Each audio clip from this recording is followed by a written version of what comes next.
Welcome সবাইকে। আমরা আজকে যাচ্ছি বান্দরবন ঘুরতে। সবাই মিলে আমরা বন্ধুরা মিলে রওনা দিলাম বান্দরবন যাওয়ার জন্য।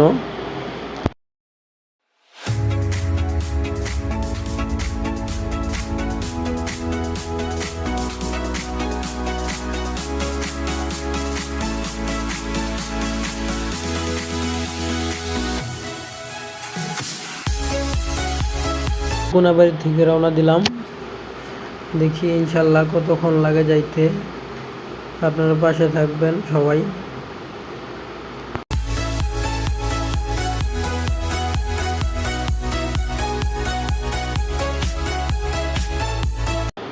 আমরা এখন হাইওয়ে রোডে এসে পড়েছি। ওয়েদারটা একটু খারাপ আজকে, দেখতেই পারতেছেন হালকা হালকা বৃষ্টি পড়তেছে।